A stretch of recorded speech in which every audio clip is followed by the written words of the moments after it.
হতাশাগ্রস্ত হয়ে বান্দা যখন কাঁদতে থাকে আর ডাকতে থাকে, ইয়া আল্লাহ, ইয়া রহমান, ইয়া রহিম, ইয়া হাইয়ু, ইয়া কাইয়ুম।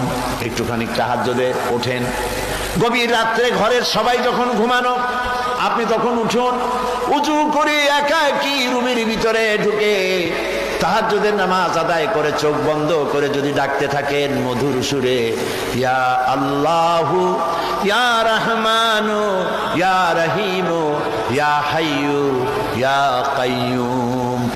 আল্লামা ইকবাল বলেছেন, দিল সে जो बात निकलती है असर रखती है पर नहीं मगर ताकते परवाज रखती है।